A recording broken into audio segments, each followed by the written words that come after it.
Olá, pessoal. Bem-vindo ao módulo 6, onde trataremos do manejo da cultura, principalmente sobre o manejo de plantas daninhas. É um tema muito aguardado aí durante o curso, porque não é uma tarefa muito fácil de se fazer, esse manejo de plantas daninhas na cultura do arroz terras altas.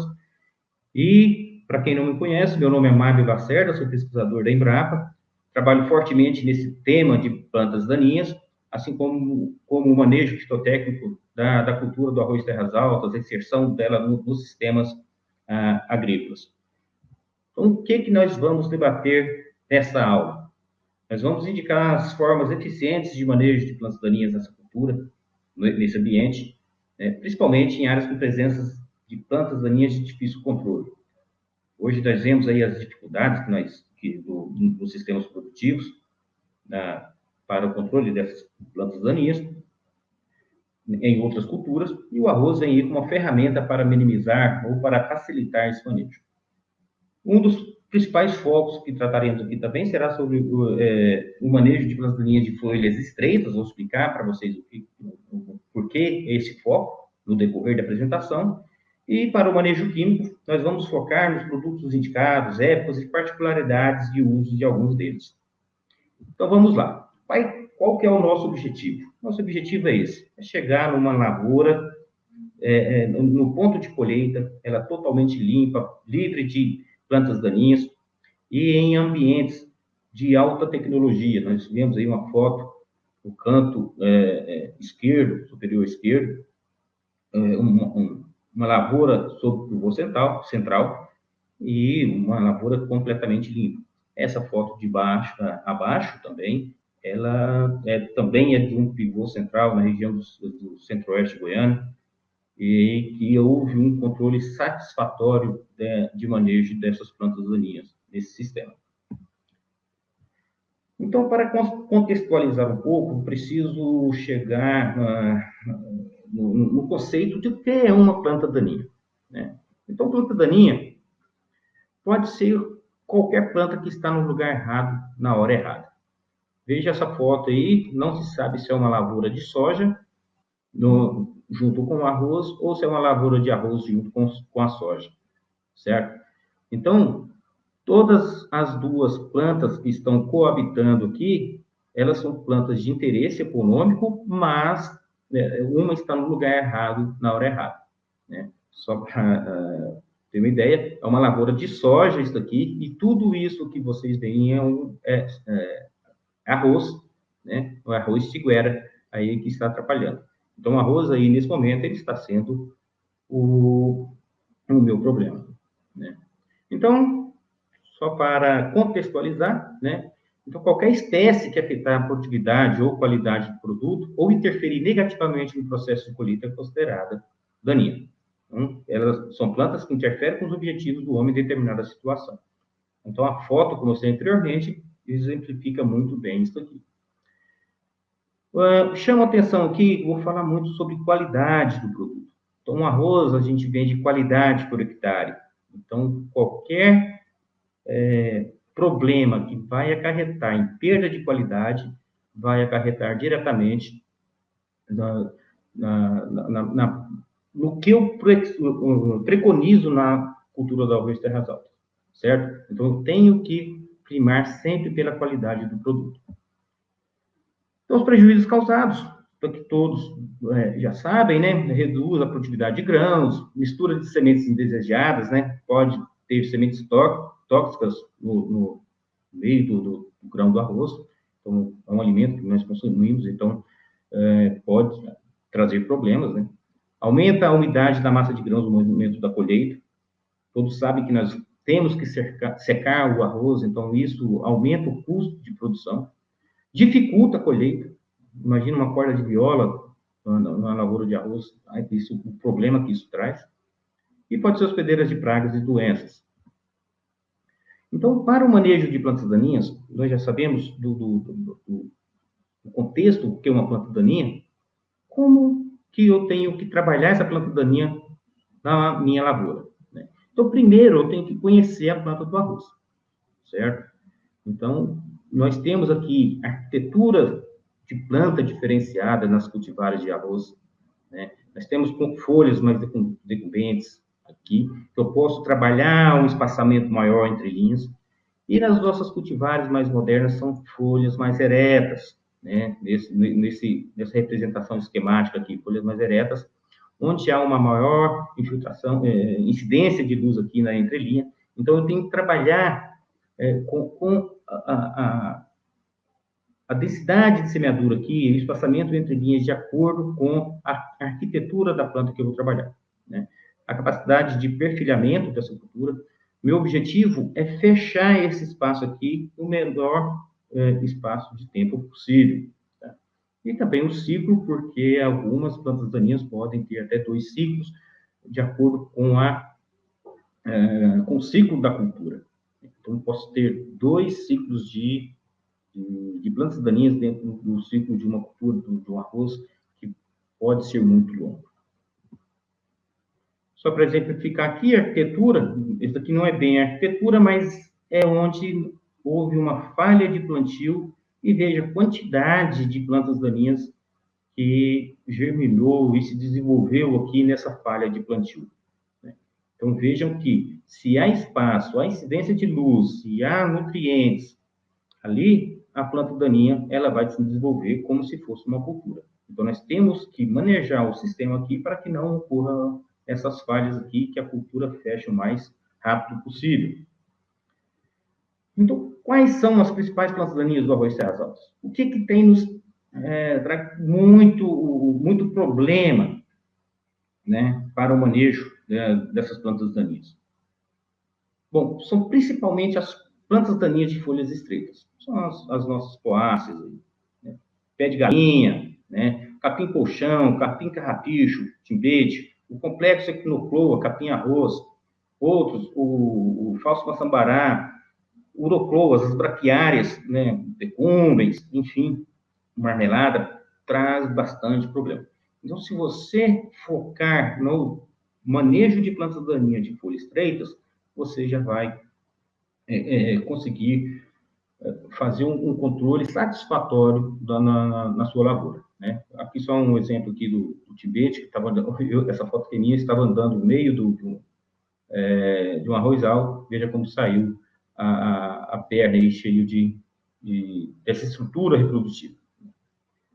E de folhas largas, nós temos aqui o videns, né, o picão preto, as cordas de viola, trapoeraba, enfim, então isso também dá um pouco mais de trabalho, mas são mais fáceis de controlar do que as folhas estreitas. Daqui a pouco eu vou exemplificar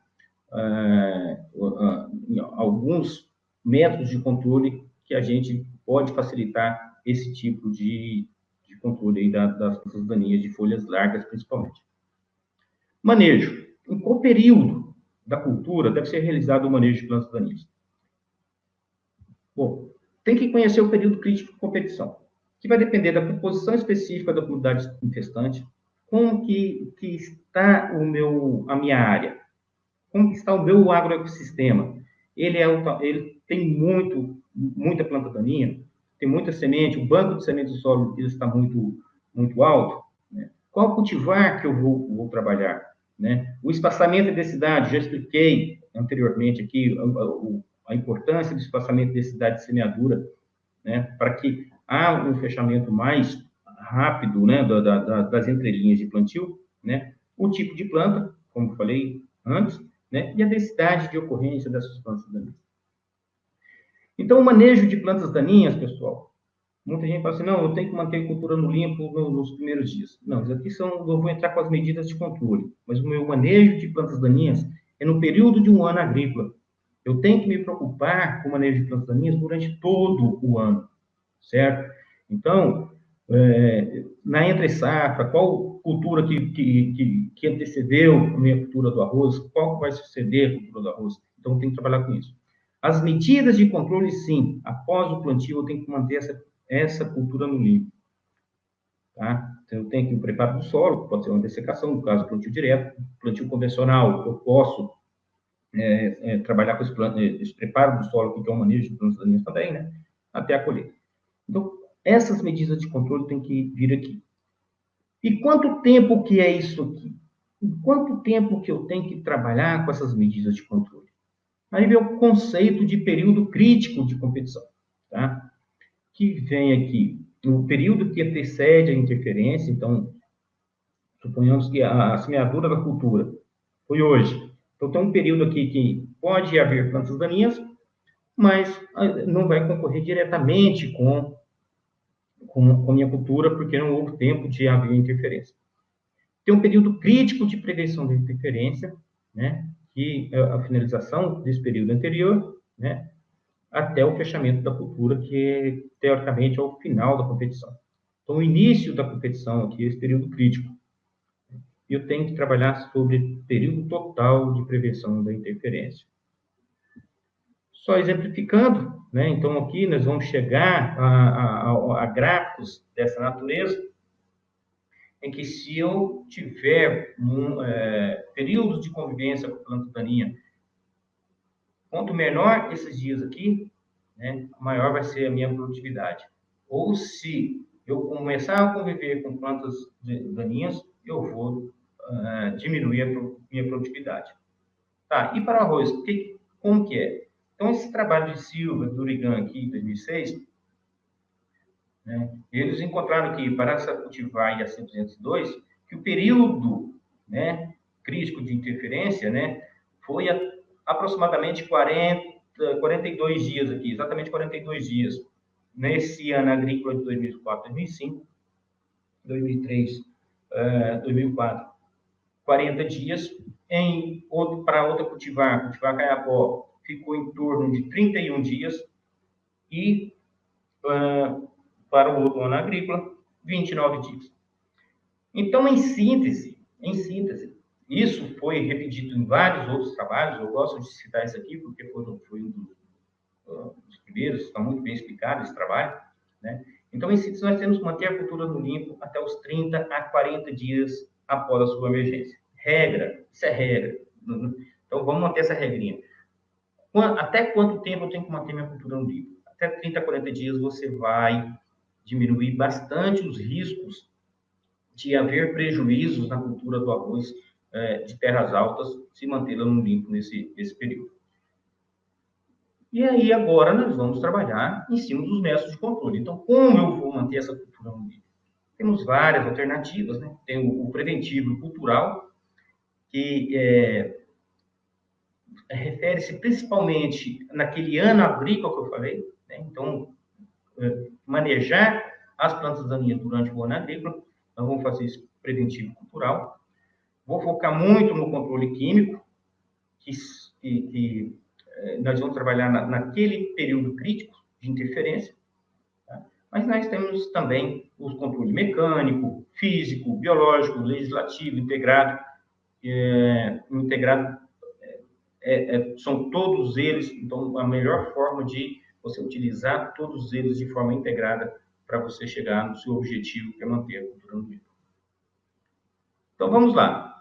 Então, essa população de plantas daninhas, ela pode ser dividida em 3 componentes. Sementes ativas, aquela que está no solo, então, qualquer estímulo que ela receber, ela vai germinar. Sementes inativas ou latentes, ela está lá no solo, mas pode ter dormências, ela pode ficar de um ano para o outro, mesmo tendo estímulo, ela não vai germinar, né? E plantas daninhas propriamente ditas. As plantas daninhas já estão germinadas, já estão produzindo, enfim. Então, o manejo de plantas daninhas pode ser direto ou indireto. Direto, eliminação direta das plantas daninhas, e indireto, as minhas atividades são direcionadas ao sistema, tá? Solo, cultura, e vamos trabalhar com essa relação de sementes ativas e inativas. O objetivo principal disso é a redução do banco de sementes de plantas daninhas. Lembre-se, o manejo é durante o ano agrícola. Vejam essa foto aqui dos nossos campos aqui, quando a gente descuida um pouco, olha a quantidade de sementes de plantas daninhas que provenientes dessa touceira dessa braquiária. É muita coisa. Então, o nosso objetivo é distribuir, é acabar com isso aqui, diminuir isso aqui. Como que eu vou diminuir esse banco de sementes? tá? Eu vou estimular, né, para esse banco de sementes dormentes, por exemplo, estimulá-las para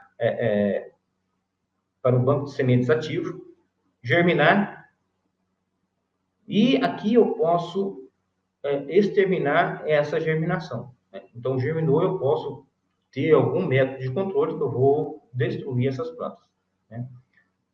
Outra forma de perda é por deterioração ou senescência, né? A predação de formigas, enfim, pássaros que pode predar essas sementes aqui. E nós temos que agir aqui, nós temos que diminuir essa dispersão dessas sementes e eliminar essa germinação. Não deixar formar essas plântulas que vão se tornar plantas adultas, vão dispersar as minhas sementes, tá? Então, nós temos que agir aqui. E aí entra o controle preventivo, né, pessoal? Que visa impedir a introdução, estabelecimento e a disseminação de espécies em áreas ainda não infestadas. Então, quais são os principais cuidados que nós temos que ter? Evitar a utilização de sementes com propágulos de plantas daninhas. Sementes de boa qualidade. Vocês vão escutar muito durante o curso, ou já escutaram muito durante o curso, sementes de qualidade, tá? Então, sementes de qualidade vêm livres, então você evita essa dispersão de plantas daninhas ou inserção dela em locais que elas ainda não existem, tá? Então, essa utilização de sementes é muito importante.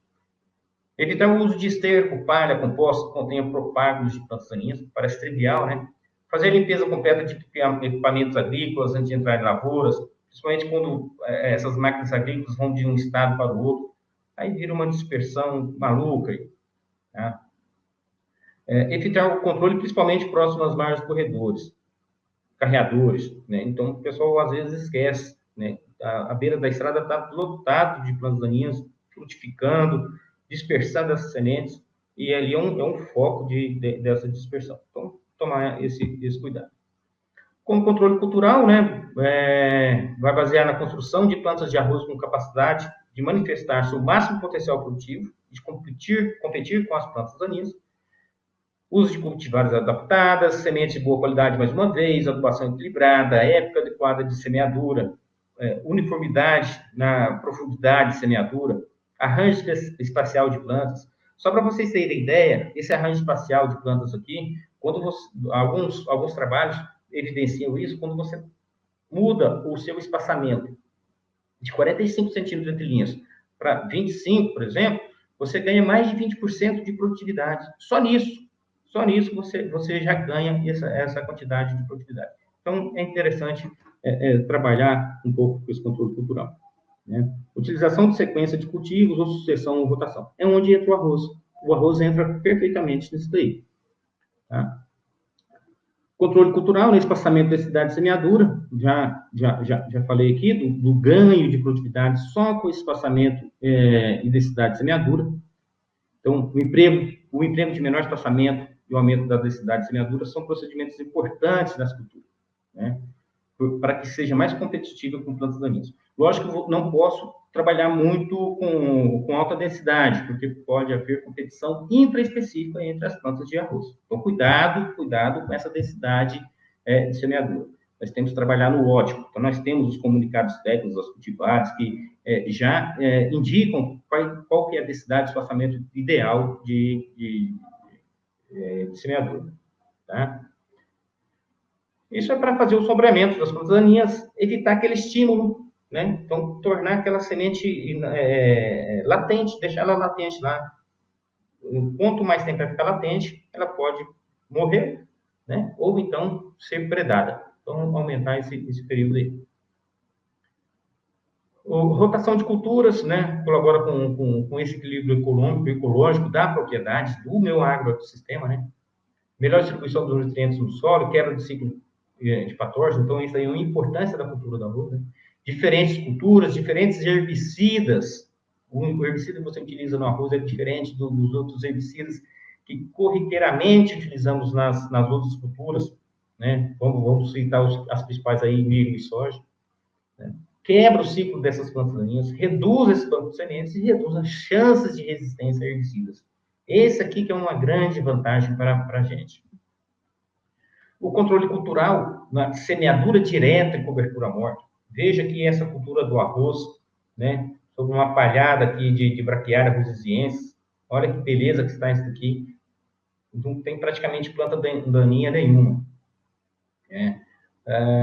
Como que é a camada arável do solo aqui em plantio direto, então as sementes elas ficam mais localizadas na superfície, porque você não tem revolvimento do solo. Enquanto com o convencional, essa semente está distribuída no perfil, certo? Manejo da palhada, então fazer o manejo de palhada bem feito, tá? Para que não fiquem plantas, não sobrem plantas que vai frutificar, vai dar problema para a gente, tá? Veja, mais um plantio aqui do arroz terras altas, numa palhada de plantas de cobertura, né? Produzir quantidade suficiente de fitomassa, né? A minha planta de cobertura, visando a formação de cobertura morta aqui, que vai formar um padrão aí para impedir essa germinação. Tá? Então, esses foram os métodos culturais básicos, principais. Lógico que tem muitos outros, tá? Mas os principais são esses. Entrando já na parte do controle químico, pessoal. Né? Então, o controle químico passou a ser uma prática muito utilizada, né? Apresentar menor custo e maior eficiência. Esse menor custo aqui ele é meio controverso, porque às vezes, quando o controle químico não é feito de forma adequada, ele pode se tornar muito mais caro. Tá? Então, cautela nesse menor custo aqui. E maior eficiência. Da mesma forma, se for realizado de maneira equivocada, pode não haver eficiência, tá? Quando comparado a outros métodos de controle. Tem algumas vantagens do controle químico. Então, posso controlar em épocas chuvosas ou em áreas encharcadas, quando os controles mecânico ou manual são difíceis, tá? E muitas vezes ineficientes. Sem contar aqui a mão de obra para fazer um controle mecânico ou manual. Nós temos que ter cuidados especiais para o uso de produtos químicos. Teremos uma aula só de tecnologia de aplicação, onde isso será abordado. Né? Essa orientação de técnicos capacitados, que é isso que estamos fazendo durante esse curso. Né? Hoje já falei um pouco, teremos uma aula só específica para isso também. E o objetivo é obter a máxima eficiência com custos reduzidos e o mínimo de risco para a saúde e o meio ambiente. Vamos para os herbicidas. Então, nós temos os herbicidas aí, seletivos, né? Aqueles que aplicados conforme a instrução de uso não causam danos às culturas, né? Pode ser recomendado. Residual, quando aplicado no solo, continua essa atividade herbicida por um período mais longo, né?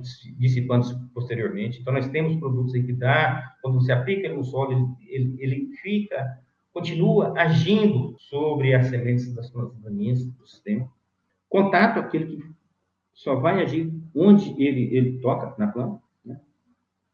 Seletivo de contato, não causa danos às culturas, mas é tóxico às plantas daninhas. E o sistêmicos ou translocação, aquele que, penetrando pela cutícula, atinge o apoplástico simplástico do sistema xilemático floemático aí. Qual que é a aplicação? Então, nós temos aqui, como escolher vai depender do gerenciamento da propriedade. Daqui a pouco eu vou mostrar as opções que nós temos dos herbicidas, dos tipos de herbicidas. Mas nós temos aqui herbicidas que podem ser utilizados em época de aplicação em pré-plantio incorporado. Hoje está muito em desuso esse pré-plantio incorporado, porque nas nossas áreas de plantio direto, isso praticamente fica inviável. Né? Pré-emergência e pós-emergência. O pré-plantio, dessecação da comunidade restante existente antes da semeadura da cultura. Pré-plantio incorporado é quando você incorpora ele no solo. Pré-emergência, a aplicação é feita após a semeadura e antes da emergência do arroz e das plantas daninhas. Chamando a atenção aqui, Geralmente, esses produtos são aplicados em solo úmido para aumentar a sua eficiência. E em pós-emergência, quando é feita a pós-emergência do arroz e das plantas daninhas em área total. Então, são os herbicidas seletivos, né? Eu coloquei em vermelho aqui para chamar atenção mesmo, pessoal. Então, plantas daninhas nos estágios iniciais de desenvolvimento. Então, a maioria dos produtos tem uma eficiência muito melhor quando você aplica ele no momento correto, principalmente no desenvolvimento da planta daninha. Tá? Sempre é corriqueiro chegar para a gente. Olha, eu estou com um problema aqui de uma planta daninha, ela já passou, eu perdi o time de aplicação, o que eu faço? Eu não sei responder. Eu não sei responder porque a eficiência do produto ela é muito prejudicada quando você perde esse time de aplicação. Então, isso nós temos que ficar atentos quanto a esse time de aplicação, tá, pessoal? Então, a seletividade pode ser por posição do herbicida. Aqui são os herbicidas pré-emergentes. Você aplica, vai formar uma camada aqui. Quando a semente da planta daninha germina, ela vai entrar em contato com o herbicida e não vai se desenvolver. Né? Então, as sementes abaixo do herbicida, 3, 5 centímetros aqui. Então, foge dessa zona. Tomar cuidado com os pré-emergentes, né? Evitar lâminas d'água muito fortes, muito intensas, né, que pode fazer esse herbicida se translocar no perfil do solo e pode causar uma fitotoxicidade muito alta à cultura. Daqui a pouco eu vou falar. Tá? E o fisiológico aí são os herbicidas seletivos para a cultura. Então, eu fiz um compilado aí dos produtos que são registrados no Ministério da Agricultura, no site do Agrofit, né, esse ano. Então, os herbicidas não seletivos aplicados em pré-plantio para a semeadura direta. Mostrei para vocês as épocas de aplicação lá, então eu separei os herbicidas aqui de acordo com a época de aplicação. Então, a principal característica do sistema de semeadura direta é a eliminação das plantas daninhas antes da semeadura da cultura. Vocês viram aquela foto de uma palha sob a cultura do arroz, do dossel do arroz? Uma palha perfeita, né? Uma dessecação muito boa. Então, esses herbicidas são utilizados para fazer aquele tipo de palha. Então, nós temos aqui os principais: o glifosato, o clitodin, carfentrazona, aurora, saflofenacil, 2,4-T, são diversos produtos. Aqui é o produto comercial, né? O PC, produto comercial, IA, ingrediente ativo, o modo de ação, esse agrupamento agar-ac, né? Ele vem no rótulo de todo herbicida, ele vem no rótulo em qual agrupamento que ele está, tá? Dos modos de ação. Então, é direcionado, ele é diferenciado por letras, tá? E aqui, quando eu bato o olho, eu já vejo que tem produtos de modos de ação diferentes. Então, nós temos aqui o glifosato, grupo G, clitodin grupo A, né? Inibidor de ACCAs, né? Carfentrazona, sulfonacil, tem o 4T. Então, isso aqui, quando você bate o olho, você fala assim, não, eu quero fazer uma rotação de modo de ação nas minhas plantas daninhas, qual desse produto aqui que eu vou utilizar que não é utilizado lá nas culturas principais, ou da planta daninha resistente que eu tenho na minha área, que eu posso utilizar um outro produto, então, um modo de ação diferenciado. Então, você bate o olho aqui e você já sabe qual produto, qual modo de ação você pode utilizar. Né? Então, esses produtos são utilizados na dessecação pré-plantio, né? Então, AT, ação total, controle de folhas estreitas, controle de folha larga. Tá? Então, isso aqui é utilizado em dessecação pré-plantio. Aqui os herbicidas pré-emergentes. Da mesma forma, a fonte é Agrofit, site do Ministério da Agricultura e Pecuária. Né? Então, nós temos esse preparo aqui. Um detalhe que eu não chamei, esqueci de falar no slide anterior, que essa dessecação, é importante que ela ocorra no mínimo 20 dias antes da semeadura do arroz. Tá? Por que isso? Principalmente para o glifosato aqui, nós temos alguns trabalhos indicando que pode haver alguma interferência, né,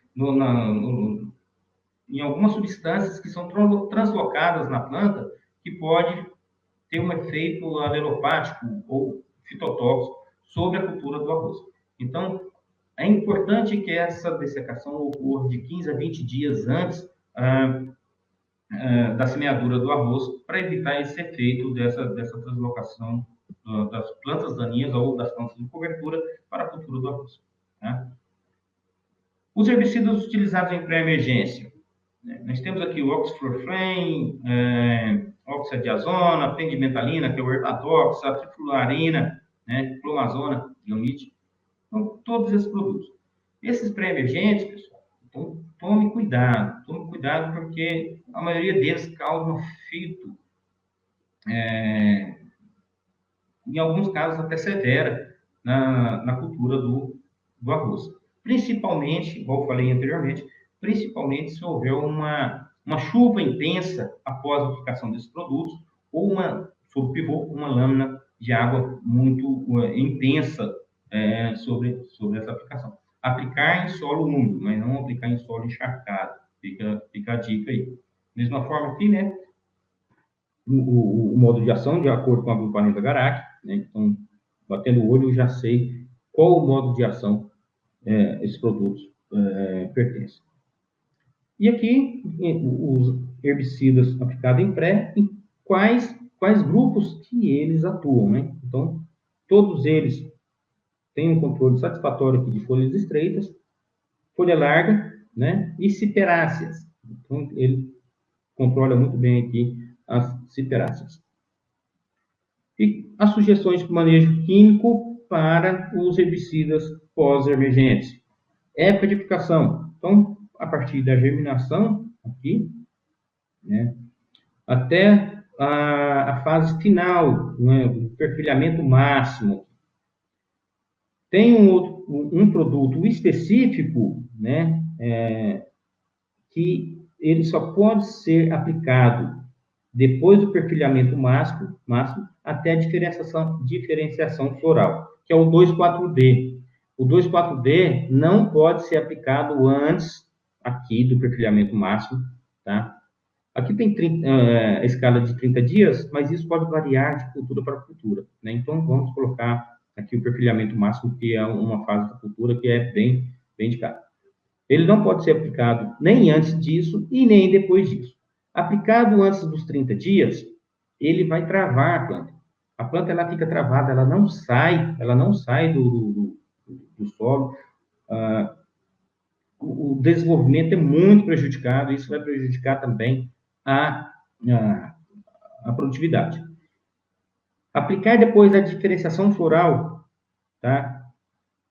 Ele pode também afetar, ou vamos colocar aqui, está em emborrachamento, né? Aplicar aqui tem emborrachamento, ele também vai agir na planta e vai como é um herbicida hormonal, as panículas elas vão ficar todas retorcidas, não vai haver uma exerção completa da panícula, vai interferir na qualidade de grãos, enfim, não aplicar. Então, o 2,4-D fica aqui entre 30 e 60 dias. Regra de ouro, isso é regra de ouro, tá? Não aplicar após isso e nem antes disso. Então, como produtos para aplicação em pós-emergência, então, essa tabelinha compilada, tem aqui o agrupamento, qual o herbicida, mais uma vez, qual o herbicida que eu posso utilizar que vai fugir daqueles que eu já trabalho, né, nas culturas principais. Estou pensando aqui o arroz como uma alternativa de rotação de culturas para eu minimizar os problemas de plantas daninhas. Então, aqui, pré-emergência, né, só o Alai parece que tem um efeito pré-emergente aqui, né, muito pouco, mas tem alguma coisa. Quais que funcionam bem? Folha estreita, né? Então, nós temos o propanil, o Stan, tem diversos produtos aí, né? Nós temos o Ricer, né, Penoxulan, Quinclorac, Facet, o Starrice, o Clincher, Celofop, Profoxidin, tá? E tem esse produto que é novo no mercado, até coloquei com asterisco, que é o herbicida Loyant, né? O Fluoxepiral se tem. Ele ainda não está totalmente recomendado aí, controle de folhas estreitas na cultura do arroz de terras altas, ele está sendo indicado principalmente para arroz irrigado, né? Então, ainda faltam alguns estudos, já está sendo providenciado isso, certo? Então, ele tem um controle efetivo, folhas largas, tem alguns testes que já estão sendo realizados, certo? Então, é isso aí. Ciperáceas, nós temos uma gama de produtos aqui que funcionam para ciperáceas e para folhas largas, um bom controle também. Por que eu falei que não eu me preocuparia tanto com o controle de folhas largas no sistema? Então, as folhas estreitas, elas têm causado bastante problema, porque é difícil de controlar. Nós já temos algumas plantas daninhas já têm resistência, alguns inibidores de ALS, né, glifosato, inibidores ACCase, e é o que eu tenho no cardápio aí. Então, usar com cautela os produtos indicados, certo? Para que eu não perca o time de aplicação. Então, planta daninha, folha estreita, na cultura do arroz, eu tenho que pegar nos estágios iniciais de desenvolvimento. Essa regra tem que ser levada ao pé da letra. Já falei uma vez, estou falando de novo. Tem que levar ao pé da letra. Se você conseguir controlar no início do desenvolvimento dessas plantas daninhas, de folhas estreitas, então você tem maior sucesso. Folha larga. Folha larga tem uma gama de produtos aqui que funciona muito bem, tá? Perdi o time, né? Perdi o tempo ali de controlar folha estreita, folha larga, perdão. Depois, vocês viram que eu posso entrar com 2,4-D numa fase um pouco mais avançada da cultura, né? Após o perfilhamento e antes vamos colocar bem antes do emborrachamento, certo? Então, ele me dá uma segurança maior no controle dessas plantas daninhas. Não estou falando para vocês não controlarem folhas largas no início do desenvolvimento. Estou falando que tem produto que pode controlar essas plantas daninhas no momento posterior, se eu perder esse time. O ideal é, até os 30 dias, deixar tudo no limpo. Tudo no limpo. Planta daninha de folha estreita, se eu perder o time e falar assim, não, vou aplicar, qual o produto que eu aplico depois do perfilhamento? Não tem. Que funcione perfeitamente, que vai eliminar a minha planta daninha? Não tem. Certo? Então, é isso aí que eu ia chamar a atenção. Bom, creio que já falei todos sobre os produtos aí, tá? Faço alguns testes com herbicidas aqui na Embrapa Arroz Feijão. Veja que minha testemunha, né? Que beleza que é colher um arroz desse aqui.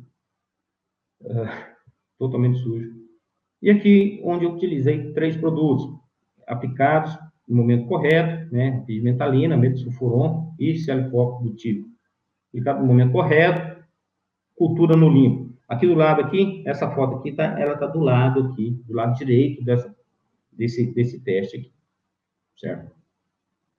Teste com herbicidas. O herbicida pós-emergente, ele é experimental, né? Eu não posso citar o nome dele aqui ainda, né? Quem sabe daqui um tempo eu posso citar o nome, mas veja a eficiência de controle. Vejam a eficiência de controle desse produto, né? Em comparação com a testemunha. Então, aqui nós tínhamos trapoeraba, corda de viola, marmelada. Então, praticamente eliminou tudo aqui nesse sistema, nesse teste desse herbicida experimental. Então, sugestão de manejo químico agora no sistema Clearfield. O que é o sistema Clearfield? Ele foi concebido, né, para ser utilizado para o arroz irrigado lá do Rio Grande do Sul, principalmente para controle de arroz vermelho. É um herbicida, né, à base de 2 inibidores de ALS, né, imazapir mais imazapig, que o nome comercial Kifix. Eu citei o nome comercial aqui porque foi a cultivar, ela foi selecionada exclusivamente para esse herbicida. Lógico, tem outros que podem ser utilizados, mas foi exclusivo para esse herbicida. Então, eu posso fazer uma única aplicação, né, que ele vai controlar folhas estreitas e folhas largas. Vou mostrar algumas fotos daqui a pouco, vocês vão entender como que é.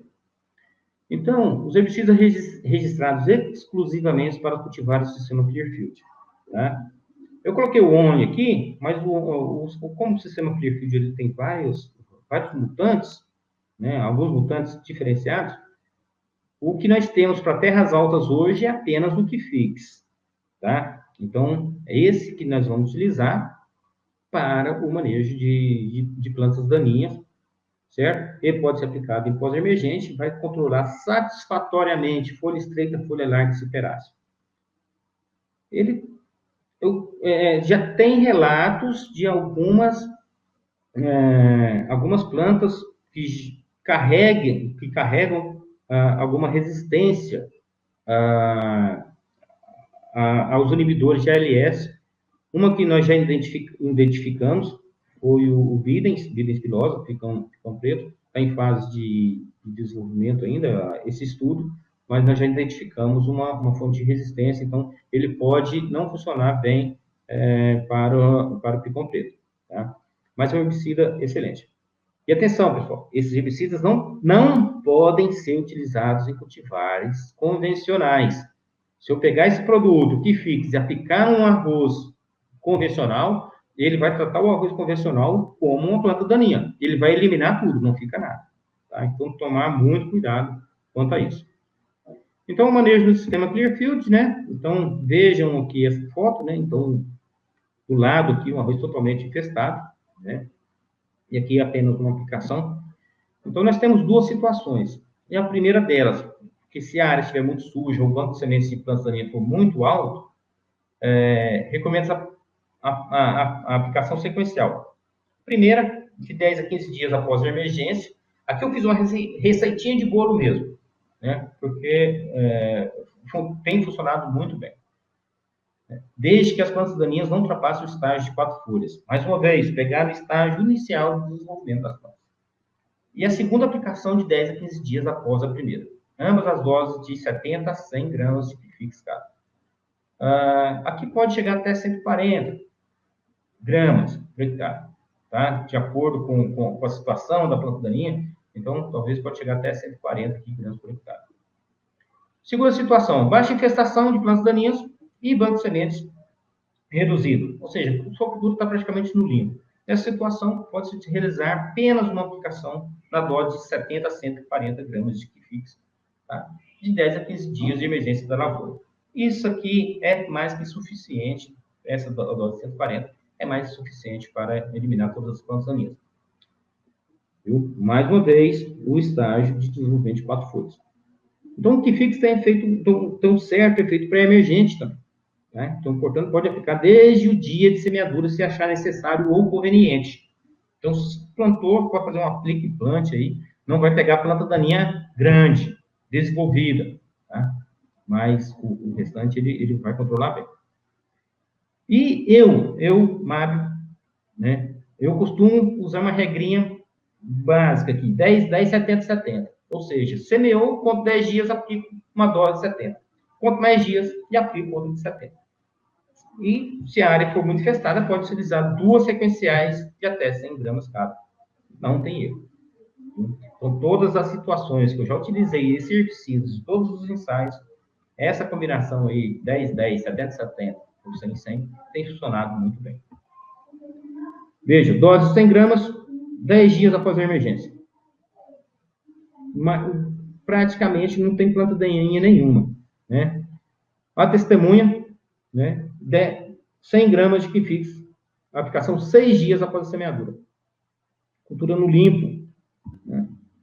Dose 100 gramas de Kifix, né? Olha a testemunha, a quantidade de leiteiro que tinha nessa área. Olha a quantidade de leiteiros que tinha nessa área. E a cultura praticamente no limpo. Aqui mais uma, né? Dose 100 gramas, né? Aplicada em pós-emergência inicial, também cultura totalmente no limpo. Mais uma, né? Então, isso aqui foram em anos diferentes, só para exemplificar a eficiência do produto, do sistema Clearfield. Então, os herbicidas, né? Então, fatores externos que influenciam a eficiência, né? Questão do solo bem preparado, solo, se for aplicar para emergentes, se atentar com a umidade do solo, umidade adequada, não solo encharcado, e nem chuvas ou lâminas intensas após a aplicação dos herbicidas pós-emergentes. Observar as condições do clima, pessoal, né? Então, não aplicar com as horas mais quentes do dia, que vai aumentar a evaporação do produto. Não aplicar com ventos muito fortes, essa causa deriva. Veja que nós temos alguns herbicidas hormonais, então deriva de herbicidas hormonais aí. É problemático quando você trabalha com culturas dentro de um sistema, por exemplo, se tiver algodão próximo, aplicar 2,4-D numa lavoura de arroz que tem algodão próximo vai acarretar problema. Tá? O próprio Lloyd, se for, não está registrado ainda, mas o próprio Lloyd, se você aplicar, pode dar problema de soja, né? Então, tomar cuidado com isso, principalmente deriva. Mas teremos uma aula a respeito disso também, certo? Se atentar com questões de chuva após a aplicação, isso varia muito de produto para produto.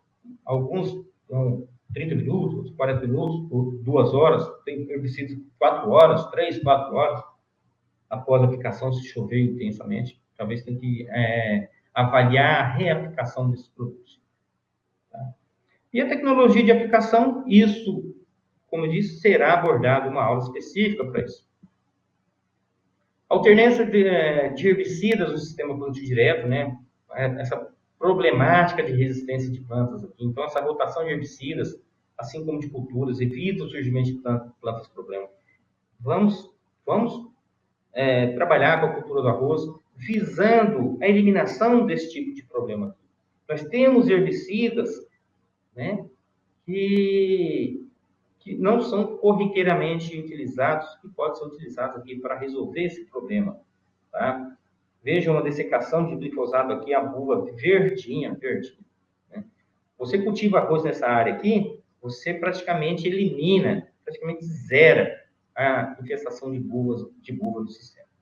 Então, é algo que vem para nos auxiliar no manejo desse tipo de problema. E o controle integrado, como eu disse anteriormente, né? A utilização de 2 ou mais métodos de controle de plantas daninhas, que vai objetivar lá manter as populações abaixo do nível de dano econômico, com o mínimo de impacto ambiental. Como considerações finais, pessoal, então vamos lá. Nós temos que conhecer o nosso agroecossistema, onde nós vamos colocar a cultura do arroz, como que nós vamos fazer essa utilização consciente dos métodos de controle, todos eles, né? Controle químico, cultural, né? Legislativo, enfim, né?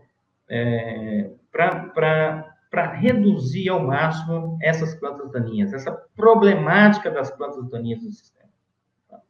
Então, a estratégia de controle de plantas daninhas deve associar o melhor método ao momento oportuno, né? Antes do período crítico de competição, levar isso em consideração.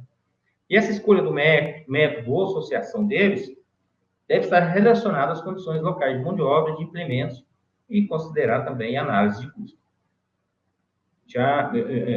Eu já escutei de alguns colegas, assim, não, eu vou produzir a semente, então talvez eu possa investir um pouco mais em herbicidas para eliminar plantas que poderia condenar meu campo. Então, às vezes, essa análise de custo em alguns casos, pode ser considerado.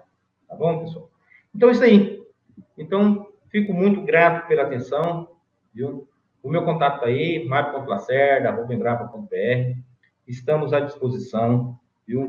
Um recadinho aqui para vocês assinarem a lista de presença, né? Mandar seus questionamentos pelas vias aí. Nós teremos momentos para responder dúvidas de vocês, certo? Se houver alguma dúvida sobre essa apresentação, sobre essa aula, por favor, envia essas perguntas nesses canais de comunicação, esses canais de comunicações aí que foram repassados para vocês, e nós teremos uma aula exclusiva apenas para responder esses questionamentos. Mas é isso aí, e até a próxima, pessoal.